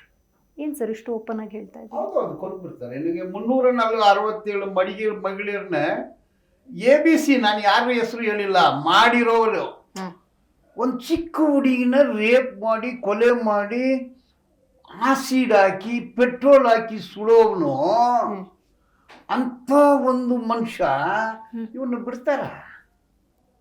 Silent ಆಗಿರೋದು ಕೇವಲ ಆ ವ್ಯಕ್ತಿ ಇಷ್ಟು ವರ್ಷ ಅಲ್ಲ, ಆ ಊರಿನ ಜನ ಗೊತ್ತಿದ್ದು ಸುಮ್ಮನಿದ್ದಾರೆ ಅಂದ್ರೆ ಅದನ್ನ ಅಸಹಾಯಕತೆ. ನೀವು ನಾನು ಇಡೀ ಸಮಾಜ ಬಾಹ್ಯತೆ ಸೌಜನ್ಯ ಗೊತ್ತು. ಎಲ್ಲಿ ಹೋರಾಟ ಆಯ್ತು, ಯಾರು ಬಂದಿದ್ದು, ಈಗ ಟಿವಿನಲ್ಲಿ ಹೋಗ್ತಾ ಇದೆ, ಎಲ್ಲಿ ಮೇನ್ ಸ್ಟ್ರೀಮ್ ಮೀಡಿಯಾದಲ್ಲಿ ಎಲ್ಲಿದೆ? ಎಲ್ರೂ ಈಗ ಸೌಜನ್ಯ ನನ್ನ ಮಗಳಿಗಾಗಿದ್ರೆ, ಪದ್ಮಲತಾ ನನ್ನ ಮಗಳಾಗಿದ್ರೆ, ವೇದವಳ್ಳಿ ನನ್ನ ತಂಗಿ ಆಗಿದ್ರೆ ಏನಾಗ್ತಿತ್ತು? ಮಿಡಲ್ ಕ್ಲಾಸ್ಗೆ ಏನ್ ಬೇಕು? ಕಾಸು ಬೇಕು. ಕಾಸು ಮಾಡೋದೇ ಮನಸ್ಸು. ಜನರೆಲ್ಲ ಒಂದು ದಿನಸು, ಸಮಾಜಕ್ಕೆ ಲಾಸು, ಎಲ್ಲರಿಗೂ ಡೋಸು. ಈಗ ವಕೀಲರಂದ್ರೆ ಫೀಸ್ ಅಂದ್ರೆ ಕಾಸು.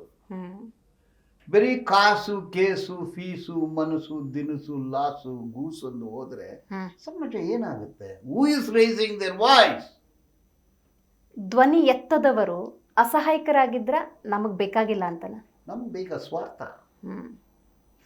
ನನಗೆ ನನ್ನ ಪಾಕೆಟ್ಟು ಫುಲ್ ಆಗಬೇಕು, ನನ್ನ ಮನೆ ಚೆನ್ನಾಗಿರ್ಬೇಕು, ನಾನು ಕಾರು ಖರೀದಿ ಮಾಡಬೇಕು, ಮಜಾ ಮಾಡಬೇಕು, ಟ್ರಿಪ್ ಹೋಗ್ಬೇಕು, ಅಮೆರಿಕ ಹೋಗ್ಬೇಕು, branded shirt, branded pant, so ನಾನು ಚೆನ್ನಾಗಿರ್ಬೇಕು ಅಷ್ಟೇ. ಬೇರೆಯವರು ಸಹ ಈಗಲೂ ರೋಡಲ್ಲಿ ಸತ್ರ, ಈಗ ಸ್ಲಮ್ ಇಸ್ಟ್ ಇದೆ ಬೆಂಗಳೂರಲ್ಲಿ, 1400 ಸ್ಲಮ್ ಇದೆ, ಅಲ್ಲಿ 40 ಲಕ್ಷ ಜನ ಬಾಳ್ತಾರೆ. ಅವ್ರ ಕೂಲಿ ಏನು, ಅವ್ರು ತಿಂದಿಲ್ವಾ, ಅವ್ರಿಗೆ ಶೌಚಾಲಯ ಇದ,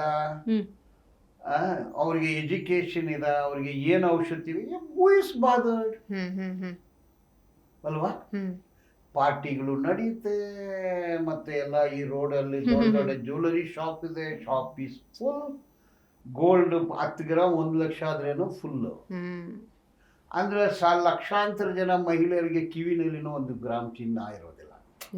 ಸೊ ಇದು ಏನಾಗುತ್ತೆ ಅಂದ್ರೆ we compromise. Only middle class, upper middle class lives, poor class dies.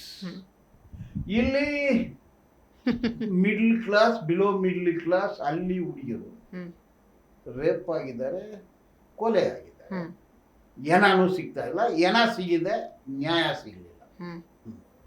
ಸರಿ, ನೀವು ಮಾತಾಡಬೇಕಾದ್ರೆ ಐ ನೋ ದ ಹಿಸ್ಟ್ರಿ ಅಂತ ಹೇಳಿದ್ರಿ. ಆ ಕೇಸ್ಗಳನ್ನು ಇದುವರೆಗೂ ಕೂಡ ಹೊರಗೆ ತರದ ಪ್ರಯತ್ನಗಳು ನಡೆದಿದೆ ಅಂದರೆ ಇನ್ವಾಲ್ವ್ಮೆಂಟ್ ಪೊಲೀಸ್ನವ್ರದ್ದು, ಅದನ್ನು ಮುಚ್ಚಿ ಹಾಕೋದಕ್ಕೆ ಪೊಲೀಸ್ನವ್ರದ್ದೇ. ಈಗ ಅನನ್ಯ ಭಟ್ ಮದರು CBI ಕೆಲಸ ಹೊಡೆದು ಕೈ ಮುರಿದು 3 ತಿಂಗಳು ಹಾಸ್ಪಿಟ್ಲಲ್ಲಿ ಹಾಕಿದ್ದಾರೆ.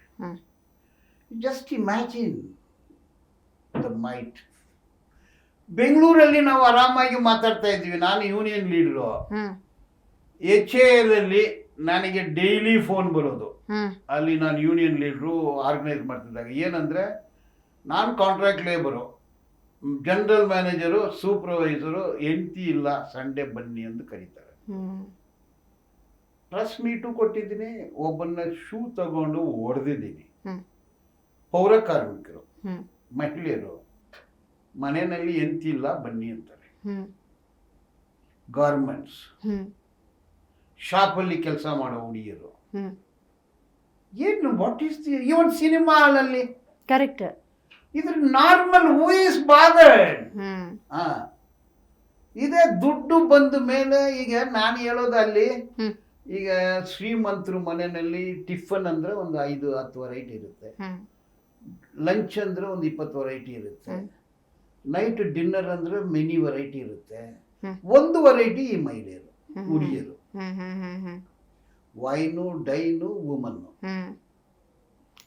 ಹಾಗಾದ್ರೆ ಸರ್, ಸತ್ಯ ಹೊರಗೆ ಬರಲಿ ಅಂತ ಹೇಳಿಕೆ ಕೊಟ್ಟರೆ ಯಾರಾದರೂ ಸಾಮಾನ್ಯ ಮನುಷ್ಯರೇ ಆಗಲಿ ಅಥವಾ ಸೆಲೆಬ್ರಿಟಿಗಳೇ ಆಗಲಿ, ರಾಜಕೀಯದವರೇ ಆಗಲಿ, ಸತ್ಯ ಹೊರಗೆ ಬರಲಿ, ತನಿಖೆ ಆಗಲಿ ಅಂದರೆ ಅವರು ಹಿಂದೂ ವಿರೋಧಿಗಳು ಅಂತ ಕರಿಬೇಕು, ಅವ್ರನ್ನ ಹಿಂದುತ್ವದ ವಿರೋಧಿಗಳು ಅಂತ ಕರಿಬೇಕಾ?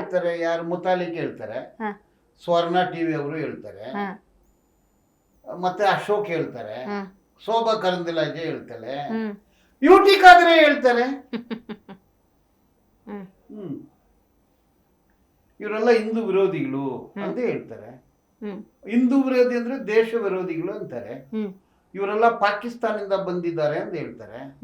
ಇವರು ಮುಸಲ್ಮಾನರು ಅಂತ ಹೇಳ್ತಾರೆ, ಇವರು ಕ್ರೈಸ್ತರು ಅಂತ ಹೇಳ್ತಾರೆ, ಇವರು ಕಮ್ಯುನಿಸ್ಟ್ ಅಂತ ಹೇಳ್ತಾರೆ. ಬಟ್ ಸೌಜನ್ಯ ಯಾರು? ಅನನ್ಯ ಭಟ್ ಯಾರು? ವೇದವಲ್ಲಿ ಯಾರು? ಪದ್ಮಲತಾ ಯಾರು? Pakistan, Bangladesh, communist, ಕ್ರಿಸ್ಟಿಯನ, ಮುಸ್ಲಿಮ, ಏನವರು?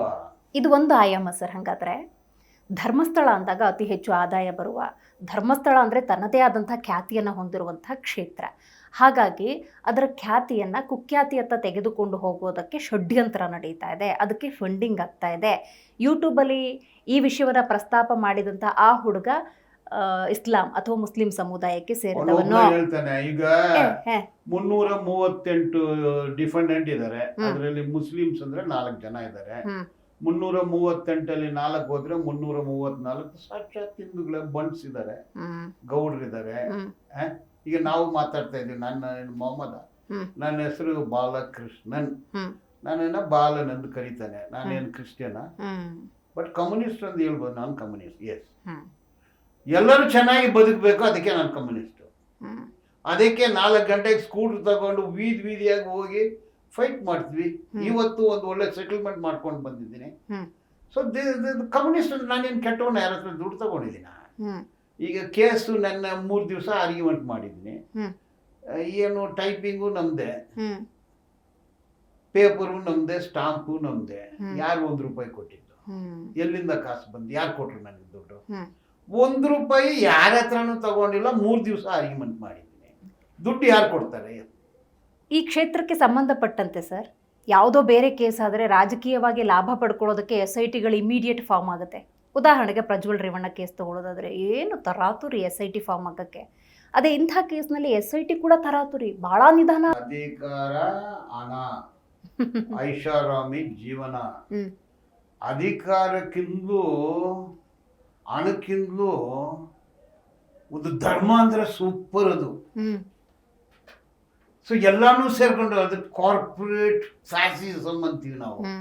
Feudal corporate fascism ಅಂದ್ರೆ ಧರ್ಮಸ್ಥಳ ದೇಶದಲ್ಲಿ ಒಂದು ಭಾಗ ಅಲ್ಲ, ಇಟ್ಸ್ ಅ ಕಿಂಗ್ಡಮ್, ಫೀವ್ಡಮ್. ಅದೊಂದು ರಾಜಾಂಗ, ರಾಜ ಏನಾಗ್ಲೂ ಮಾಡ್ಬೋದು. ಮತ್ತೆ ಪೊಲೀಸರು ಯಾಕೆ ಕಣ್ಮುಚ್ಕೊಂಡಿದ್ರು? ಇಡೀ ಈಕೋ ಸಿಸ್ಟಮ್ ಫೇಲ್ಯೂರ್. ಎಲ್ಲರಿಗೂ ನಾಚಿಕೆ ಆಗ್ಬೇಕು. ಅದು ಮುಖ್ಯಮಂತ್ರಿ ಇರಲಿ, ಯಾವನಾಗ್ಲಿರ್ಲಿ, ಇಡೀ ಸಿಸ್ಟಮ್ ಫ್ರಮ್ 79 ಟು ಇವತ್ತು ನಾಲಾಯ್ತು. ನಾಚಿಕೆ ಇಲ್ಲ ಇವ್ರಿಗೆ. ಇಷ್ಟೊಂದು ನಡೀತಾ ಇದೆ, ಏನು ನಡ್ದಂಗೆ ಇರೋದು ಹೆಂಗಾಗುತ್ತೆ? ಅದು ಸೌಜನ್ಯನ ಕಾಪಾಡಿದ್ರೆ ಮತ್ತೆ ಇನ್ನೊಬ್ರು ಸತ್ತಿರೋಕ್ ಸಾಧ್ಯ ಇಲ್ಲ. ವೇದವಲ್ಲಿ ಕೊಲೆ ಪ್ರಕರಣದಲ್ಲಿ ಬಂಧಿಸಿ ತಪ್ಪು ಮಾಡಿರೋರ್ನ ಜೈಲಿಗೆ ಕಳಿಸಿದ್ಲೆ ಪದ್ಮಲತಾ ಕೊಲೆ ಆಗಿರೋಂಗಿಲ್ಲ. ಯಾಕೆ ಆಯ್ತು? It is $1,000 question. ಪ್ರತಿಪಕ್ಷಗಳ ಸ್ಟ್ಯಾಂಡು ಸರ್, ಅವ್ರ ಸೈಲೆನ್ಸ್ ಬಗ್ಗೆ. ಸೈಲೆನ್ಸ್ ಎಲ್ರು ಅದೇ ಮೊದಲೇ ಹೇಳ್ಬಿಟ್ನಲ್ಲ. ಅವ್ರು ಹೇಳ್ತಾರೆ ಇದು ದೇಶದ್ರೋಹ, ಧರ್ಮದ್ರೋಹ, ಇದನ್ನ ಮಾತಾಡೋದು ಸರಿಯಲ್ಲ. ಮಾತಾಡೋರು ಪಾಕಿಸ್ತಾನವರು, ಮುಸಲ್ಮಾನರು, ಕಮ್ಯುನಿಸ್ಟ್ರು, ದ್ವೇಷ ಭಾಷಣ ಅಂತಾರೆ. ಇಷ್ಟೊತ್ತು ನಾನು ಮಾತಾಡಿದ್ದು ದ್ವೇಷ ಭಾಷಣ ಅಂತಾರೆ. ಧರ್ಮಸ್ಥಳ ಅಥವಾ ಈ ಫೈಲ್ಗಳು ಅಥವಾ ಈ ಕೇಸ್ಗಳನ್ನು ಇಟ್ಕೊಂಡು ಬೇಕಾದಷ್ಟು ಜನ ದುಡ್ಡು ಮಾಡ್ಕೋತಾ ಇದ್ದಾರೆ. ನೋಡಿ, 334 ಡಿಫೆಂಡೆಂಟ್ ಇದ್ದಾರೆ. ನಾನು 3 ಜನಕ್ಕೆ ಮಾತ್ರ ನಾನು ಹಾಜರಾಗ್ತಾ ಇದ್ದೀನಿ. ಒಂದು ನವೀನ್ ಸೂರಂಜೆ, ಆತ ಯಾರ ಹತ್ರನೂ ₹1 ತಗೊಳಲ್ಲ. Honest journalist. ಸೈಟ್ ಕೊಡ್ತೀನಿ ಅಂದ್ರು ಬೇಡ ಅಂದ. ಮುಖ್ಯಮಂತ್ರಿ ನಿಮ್ ಮದುವೆಗೆ ಬರ್ತೀನಿ ಅಂದ್ರೆ ಬರಬೇಡ ಅಂದ ಅವನು. ಆಯ್ತಾ? ಮುನೀರ್ ಕಟ್ಟಿಪಲ್ಯ ಕೆಲಸ ಮಾಡ್ತಾನೆ, ಸಂಬಳನೇ ತಗೊಳ್ಳೋದಿಲ್ಲ. ಫುಲ್ಲು ಊರ್ದು ಇದು ಕೂಲಿ ಕೊಟ್ಟಿಲ್ಲ, ಅದು ಕೊಟ್ಟಿಲ್ಲ, ರೋಡ್ ಸರಿ ಇಲ್ಲ, ನೀರು ಸರಿ ಇಲ್ಲ ಅಂತ ಹೋರಾಟ ಮಾಡ್ತಾನೆ. ಇನ್ನೊಬ್ಬ ಹರೀಶ್ ಕುಮಾರ್, ಅವನು ಸ್ವಲ್ಪ ಚೆನ್ನಾಗಿದ್ದಾನೆ, ಕಾಲ್ಗೀರಿ ಇಟ್ಕೊಂಡು ಚೆನ್ನಾಗಿದ್ದಾನೆ. ಅವನು ಒಂದು ಯೂಟ್ಯೂಬರು, ದಲಿತು, ಕನ್ನಡ ಪರ ಹೋರಾಟಗಾರರು ಅಷ್ಟೇ. ಇವ್ರು 3 ಜನ ಹತ್ರ ನಾನು ₹1 ತಗೊಂಡಿಲ್ಲ. ಅವ್ರು ಕೊಟ್ಟಿಲ್ಲ, ನಾನು ಕೇಳಿಲ್ಲ, ತಗೊಂಡು ಇಲ್ಲ. ಮತ್ತೆ ದುಡ್ಡು ಕೊಡ್ತಾರೆ ಅಂದ್ರೆ ಯಾರು ಕೊಡ್ತಾರೆ? ಪರ ವಿರೋಧಗಳ ಚರ್ಚೆ ಸಾಮಾಜಿಕ ಜಾಲತಾಣದಲ್ಲಿ ಸಿಕ್ಕಾಪಟ್ಟೆ ಆಗ್ತಿದೆಯಲ್ಲ, ಅದಕ್ಕೂ ಬ್ರೇಕ್ ಹಾಕೋ ಪ್ರಯತ್ನಗಳು ನಡೀತಾ ಇದ್ದಾವೆ. ತಗೊಂಡಿದ್ದಾರಲ್ಲ ಜಾನ್ ರೋ ಆರ್ಡರ್, ಯಾರು ಮಾತಾಡಬಾರ್ದು. ಏನಾಗ್ತಾರೆ ಅಂದ್ರೆ, ನಾನು ಏನ್ ಪದ ಬಳಸ್ತೀನಿ ಅಂದ್ರೆ ಕ್ರಿಮಿನಲೈಸಿಂಗ್ ಇನ್ನೋಸೆನ್ಸ್, ಡಿಕ್ರಿಮಿನಲೈಸಿಂಗ್ ಕಲ್ಪ್ರಿಟ್ಸ್. ಅವ್ರು ಏನ್ ಹೇಳ್ತಾರೆ? ಅವ್ರು ಹೇಳೋದು ಡಿಕ್ರಿಮಿನಲೈಸ್, ಒಬ್ಬ ಮನುಷ್ಯನ ಕ್ರಿಮಿನಲ್. ಈಗ ಆದೇಶ ತಗೊಳ್ಳೋದು ಪೊಲೀಸರಿಂದ FIR ಹಾಕೋದು, ನಾನು ಕ್ರಿಮಿನಲ್ ಆಗ್ತೀನಿ. Who is a criminal, who is facing criminal case is a criminal. ಈಗ ಗ್ಯಾಗ್ ಆರ್ಡರ್ ತಗೊಂಡು ಕ್ರಿಮಿನಲ್ ಕೇಸ್ ಹಾಕ್ತಾರೆ. ಇದು ಹಿಂಗೆ ಇದೇ ಪದಗಳನ್ನ ಕೋರ್ಟ್ ಅಲ್ಲಿನೂ ಬಳಸ್ತೇನೆ ನಾನು. Criminalising the whistleblowers, progressives, concern with the society. So ಇವ್ರನ್ನ ಕ್ರಿಮಿನಲೈಸ್ ಮಾಡ್ತಾರೆ. ತಪ್ಪು ಯಾರು ಮಾಡಿದಾರೆ ಅದನ್ನ ಗೊತ್ತಿಲ್ಲ, ಪೊಲೀಸರು ಹೇಳ್ಬೇಕು, ನಾವು ಹೆಸರು ಹೇಳಕ್ಕಾಗತ್ತ. ಈ ಕ್ಷೇತ್ರಕ್ಕೆ ಸಂಬಂಧಪಟ್ಟಂತೆ ಒಂದು ಭಾಗವನ್ನು ನಾವು ಮಾತಾಡ್ತಾ ಇದ್ದೀವಿ. ಅದೇ ಕ್ಷೇತ್ರಕ್ಕೆ ಸಂಬಂಧಪಟ್ಟಂತೆ ಬೇಕಾದಷ್ಟು ಜನ ವಿದ್ಯೆಯನ್ನ ಪಡ್ಕೊಂಡಿದ್ದಾರೆ, ಬೇಕಾದಷ್ಟು ಜನ ಉದ್ಯೋಗವನ್ನು ಪಡ್ಕೊಂಡಿದ್ದಾರೆ. ಅದೇ ಅದರಲ್ಲಿ ಬರ್ದಿದ್ದು ನಾನು ಕೋರ್ಟಲ್ಲಿ ಹೇಳಿದೆ, ನಥಿಂಗ್ ಈಸ್ ಫ್ರೀ. ಲಕ್ಷಾಂತರ ರೂಪಾಯಿ ಕಟ್ಟಬೇಕು. ಕೆಲಸ ಮಾಡೋರ್ಗು ಕೂಲಿ ಸರಿಯಾಗಿ ಕೊಡಲ್ಲ. ಕೆಲಸದ ಭದ್ರತೆ, ಸಾಮಾಜಿಕ ಭದ್ರತೆ, ಸಂಬಳದ ಭದ್ರತೆ ಇಲ್ಲ. 75,000 ಜನ ಕೆಲಸ ಮಾಡ್ತಾರೆ ಅಂತ ಹೇಳಿದ್ದಾರೆ. ಲೆಕ್ಕ ಹಾಕಿದ್ರೆ ವರ್ಷಕ್ಕೆ 5,000 ಕೋಟಿ ಸಂಬಳ ಕೊಡ್ತಾರೆ. ಅಂದರೆ 2 ಲಕ್ಷ ಕೋಟಿ ಆದಾಯ ಇದೆ ಎಂದು ಕಾಣ್ತಾ ಇದೆ. ಎಲ್ಲಿಂದ ಬಂತು? ಆಕಾಶದಿಂದ ಬಂತ? ಏನದು? ಅಲ್ಲಿ ಓದಿರೋ ಜರ್ನಲಿಸ್ಟು ಯಾರಿಗೆ ದುಡ್ಡು ಕೊಡ್ತಾರೆ ಅಲ್ಲಿ ದುಡ್ಡು ಕೊಡಿ, ಇಲ್ಲಂದ್ರೆ ಇಲ್ಲಿ ಫ್ರೀ ಇದ? ಸೂಪರ್ ಸ್ಪೆಷಾಲಿಟಿ ಹಾಸ್ಪಿಟ್ಲ್ ಇದ? Is it pro bono or charity? ದುಡ್ಡು, ನೋಟ್ ಕೊಟ್ರೆ ಟ್ರೀಟ್ಮೆಂಟ್ ಘಾಟು. ಈ ತನಿಖೆಯಲ್ಲಿ ಸರ್ ಸತ್ಯ ಅನ್ನೋದು ನಿಜಕ್ಕೂ ಹೊರಗೆ ಬರುತ್ತೆ ಅಂತ ಇಟ್ಕೋಬೋದಾ? ಹೌದಾ? ಸತ್ಯವನ್ನು ಸಾಯಿಸಕ್ಕಾಗೋದಿಲ್ಲ, ಸತ್ಯ ಹೊರಗೆ ಬರುತ್ತೆ. ಎಷ್ಟು ಟೈಮ್ ಹಿಡಿಬಹುದು ಸರ್ ಇನ್ವೆಸ್ಟಿಗೇಷನ್? ಬರಲ್ಲ. ಈಗಲಾಗ್ಲೇ ಇನ್ವೆಸ್ಟಿಗೇಷನ್ ಆಫೀಸರ್ಸ್ಗೆ ಮೇಡಮ್ ಇದು ವೆರಿ ಸಿಂಪಲ್. ನಾನು ಊತ ಹಾಕಿದೆ ಅಂದ್ರೆ ಯಾರ ಏನ ಕೊಟ್ಟಿದ್ದು? ಯಾರ್ದು ಏನ? ಏನ್ ಬಟ್ಟೆ ಹಾಕಿದ್ಲು? ಹುಡುಗಿ ಅಂತ ಹೇಳ್ತಾ ಇದ್ದೆ, ಸ್ಕರ್ಟ್, ಸ್ಯಾರಿನ, ಚೂಡಿದಾರ, ಜೀನ್ಸ್ ಪ್ಯಾಂಟ, ಏನ್ ಹಾಕಿದ್ಲು ಕೇಳ್ತಾರಲ್ಲ. ಡೆಫಿನೆಟ್ಲಿ. ಈಗ ಸರ್ ಯೂನಿಫಾರ್ಮ್ ಇಲ್ವಾ ಅಂತ ಕೇಳ್ತಾರಲ್ಲ. ಚಾರ್ಜ್ ಶೀಟ್ಗೆ ವಿದಿನ್ 90 ಡೇಸ್ ಇನ್ವೆಸ್ಟಿಗೇಷನ್. ಕಲ್ಪ್ರಿಟ್ ಅನ್ನ ಬಂಧಿಸಿದ್ರೆ 90 ಡೇಸ್. ಇನ್ನೊಂದು ಹೇಳ್ತೀನಿ, ಈ ಕೇಸಲ್ಲಿ ಟೆರರಿಸ್ಟ್ ಕೇಸ್ ಆಗ್ಬೇಕಾಗತ್ತೆ. UAPA unlawful activities prevention act section 2KLM definition. ಇದು ಟೆರರಿಸ್ಟ್ ಗ್ಯಾಂಗ್. 367 ಹುಡುಗಿಯರನ್ನೇ ಅತ್ಯಾಚಾರ ಮಾಡಿ ಕೊಂದಿರೋನೇ ಟೆರರಿಸ್ಟು, ಉಗ್ರಗಾಮಿ. ಟೆರರಿಸ್ಟ್ ಕೇಸ್ ಆಗ್ಬೇಕು ಅಂತೀನಿ ನಾನು. As a lawyer consciously I am telling, ಈಗ ಕಲ್ಲು, ಲೋಕಲ್ ಕಲ್ಲು, ಪಾಕಿಸ್ತಾನ ಕಲ್ಲಿಲ್ಲ, ಒಂದು ಮುಸಲ್ಮಾನ ಕಲ್ಲು ತೆಗೆದು ಎಸೆದ್ರೆ ಟೆರರಿಸ್ಟ್ ಅಂತೀರಾ? 367 ಮಹಿಳೆಯರನ್ನ ರೇಪ್ ಮಾಡಿ ಕೊಂದಿರೋನು ಏನ್ ಹೇಳ್ಬೇಕು ಮೇಡಮ್? ಸೊ ಕಲ್ಲಿದ್ರೆ ಟೆರರಿಸ್ಟು, ಕೋಲಿದ್ರೆ ಟೆರರಿಸ್ಟು. ಬಾಡಿನ ಕಟ್ ಮಾಡಿ ಪೀಸ್ ಮಾಡಿದ್ರೆ ಏನು ಅವರು ದೇಶ ಪ್ರೇಮಿ ಇಲ್ಲ? ಇಷ್ಟು ವರ್ಷಗಳ ಕಾಲ ಘನತೆಯನ್ನು ಕಾಪಾಡಿಕೊಂಡಿರುವಂತಹ ಆ ಕ್ಷೇತ್ರಕ್ಕೆ ಸಂಬಂಧಪಟ್ಟವರು ಈಗಲೂ ಅವಕಾಶ ಇದೆ, ಒಂದು ಹೇಳಿಕೆಯನ್ನು ಕೊಡ್ಬೋದು. ಅದಾದ್ರೆ ಏನು ಸಲಹೆ ಕೊಡ್ತೀರಿ? ಸ್ವಾಮಿ ತಪ್ಪು ಮಾಡಿದ್ರೆ ನೋಡಿ, ಅದೇ ಹೇಳೋದು. ಅವನು ಒಂದು ಪೌರ ಕಾರ್ಮಿಕ, ಸ್ಯಾನಿಟರಿ ವರ್ಕರ್, ಕಸ ಗುಡ್ಸೋ ಒಬ್ಬ ಮನುಷ್ಯ. ಅವನಿಗೆ ನಿಯತಿ ಇದೆ, ಕಾನ್ಶಿಯಸ್ ಇದೆ, ಅವನಿಗೆ ಮನಸ್ಸಾಕ್ಷಿ ಇದೆ. ನಾನು ತಪ್ಪು ಮಾಡಿದ್ರೆ ನನಗೆ ಊಟ ಮಾಡಕ್ ಆಗ್ತಾ ಇಲ್ಲ, ನಿದ್ರೆ ಮಾಡಕ್ ಆಗ್ತಾ ಇಲ್ಲ, ಇಷ್ಟು ಹೆಣ್ಣುಗಳನ್ನ ನಾವು ಊತ ಹಾಕಿದ್ವಲ್ಲ ಅಂತ ಬಂದು ರಿಸ್ಕ್ ತಗೊಂಡಿದ್ದಾನೆ. ಇಷ್ಟು ವರ್ಷ ಆದ್ಮೇಲೆ ರಿಯಲೈಸ್ ಆಯ್ತಾ? ಮಾಡಿದ ಭಯ ಬಂದಿದ್ದಾನಲ್ಲ, ಕಡೆ ಪಕ್ಷ ದುಡ್ಡು ಕೊಟ್ಟು ಕರ್ಕೊಂಡ್ ಬಂದ್ಬಿಟ್ರ ಅವನ, ಗೊತ್ತಿಲ್ಲ. ಈ ಆಯಾಮ ಇರುತ್ತಲ್ಲ, ISI ಇಂದ ಕರ್ಕೊಂಡ್ ಬಂದ್ಬಿಟ್ರ, ಪಾಕಿಸ್ತಾನವ್ರು ಕಳ್ಸ್ಬಿಟ್ರ ಅವನ್ನ. ಇಲ್ಲ ಇಲ್ಲೇ ಷಡ್ಯಂತ್ರಗಳು ನಡೀಬೋದಲ್ಲ? Quite possible. ಬಂದಿದ್ದಾನೆ, ಒಂದು ಒಳ್ಳೆ ಲಾಯರ್ಗಳ ಹತ್ರ ಹೋಗಿದ್ದಾನೆ. ಅವ್ನು ಎಲ್ಲಿಂದ ಬಂದಿದ್ದಾನೆ, ಆ ಲಾಯರ್ಗಳೆಲ್ಲ ನನ್ಗೆ ಗೊತ್ತು. ಆನೆಸ್ಟ್ ಲಾಯರ್ಸ್, ಅವ್ರಿಗೇನು ಅಫಿಲಿಯೇಷನ್ ಇಲ್ಲ. ನಮ್ಗೆ ನೋಡಿದ್ರೆ ಗೊತ್ತಾಗ್ಬಿಡುತ್ತೆ ಮೇಡಮ್, ಒಂದು ಪೊಲೀಸ್ ಮುಖ ನೋಡಿದ್ರೆ ಗೊತ್ತಾಗ್ಬಿಡುತ್ತೆ. ನೋಡಿ, ಆ ತರ ತಪ್ಪು ಏನ್ ನಡೀತಿಲ್ಲ. ಅವ್ರು ಆನೆಸ್ಟ್ ಲಾಯರ್ಸ್. ಒಂದು ಪಕ್ಷ ಅನಾಮಿಕ ವ್ಯಕ್ತಿ ಹೇಳ್ತಿರೋದೆಲ್ಲ ಸುಳ್ಳು ಅಂತ ಆದ್ರೆ, ಈಗ ಕಾನೂನಾತ್ಮಕವಾಗಿ ನಾವು ನೋಡೋದಾದ್ರೆ ಸುಳ್ಳು ಒಂದು ಆದ್ರೆ ನೋಡಿ, ಇದು ವಿತಂಡವಾದ ಅಂತೀನಿ. ನೀವು ಕ್ವಶನ್ ಕೇಳಿ, ಅನನ್ಯ ಭಟ್ ಏನಾದ್ರು 367 ಹುಡುಗಿರು ಏನಾದ್ರು ಅದೆಲ್ಲ ಸುಳ್ಳ? ಇಷ್ಟು ಜನ ಮಿಸ್ಸಿಂಗ್ ಆಗಿದಾರಲ್ಲ, ಏನಾನೇ ಸಿಗ್ಲಿಲ್ವಲ್ಲ, ಮತ್ತೆ ಒಂದು ವೇಳೆ ಹೆಂಗ್ ಬರುತ್ತೆ? ಒಂದು ವೇಳೆನೇ ಇಲ್ಲ, ಅದೇ ವೇಳೆ. ಅಲ್ಲ ಸರ್, ಈಗ ನ್ಯಾಯಾಲಯದಲ್ಲಿ ಒಬ್ಬ ವ್ಯಕ್ತಿ ಮೇಲೆ ಅಥವಾ ಒಂದು ಸಂಸ್ಥೆ ಮೇಲೆ ತಪ್ಪಾಗಿ ದೂರು ಕೊಟ್ಟರು ಕೂಡ ಅವ್ರಿಗೂ ಕೂಡ ಕ್ರಮ ಅಂತಿದೆಯಲ್ಲ, ಇದ್ರ ಬಗ್ಗೆ ಸ್ವಲ್ಪ ಮಲೇಷಿಯಸ್ ಪ್ರಾಸಿಕ್ಯೂಷನ್, ಡಿಫಮೇಷನ್ ನೋಡಿ, ಅದು ಆಮೇಲೆ. ಈಗ ಏನ್ ಹೇಳ್ತಾರೆ, ಈ ತರ ವಾದ ಮಾಡೋರು, ಇಷ್ಟು ಹುಡುಗಿರು ರೇಪ್ ಆಗಿ ಮರ್ಡರ್ ಆಗಿದೆ ಅಂದ್ರೆ ಮತ್ತೆ ಅದೇನು ಆಕಾಶದ ಸುಳ್ಳು ಒಂದು ಇದೇನು ಅನನ್ಯ ಭಟ್ ಅನ್ನೋದು ಸುಳ್ಳ, ಸೌಜನ್ಯ ಸುಳ್ಳ, ಯಾವುದು ಸುಳ್ಳು? ಕಾಣೆ ಆಗಿರೋದು ಸುಳ್ಳ, ಧರ್ಮಸ್ಥಳ ಸ್ಟೇಷನ್ ಅಲ್ಲಿ ಮಿಸ್ಸಿಂಗ್ ಕಂಪ್ಲೇಂಟ್ ಸುಳ್ಳ, ಮರ್ಡರ್ ಕಂಪ್ಲೇಂಟ್ ಸುಳ್ಳ, ಯಾವುದು ಸುಳ್ಳು? ಅದೆಲ್ಲ ಸುಳ್ಳು ಅಂತ ಹೇಳಿ ಇದು ಸುಳ್ಳು ಅಂತ ಹೇಳ್ತೀನಿ. Done sir. ಇವತ್ತಿನ ಕಾರ್ಯಕ್ರಮದಲ್ಲಿ ನೀವು ಭಾಗಿಯಾಗಿ ಈ ಧರ್ಮಸ್ಥಳ ಗೊಂದಲಗಳಿಗೆ ಪರಿಹಾರವನ್ನು ಕೊಡುವಂಥ ನಿಟ್ಟಿನಲ್ಲಿ ಬಹಳ ಮುಕ್ತವಾಗಿ ಮಾತಾಡಿದ್ರಿ ಸರ್, ಬಹಳ ಧೈರ್ಯವಾಗಿ ಮಾತಾಡಿದ್ರಿ. Thank you so much.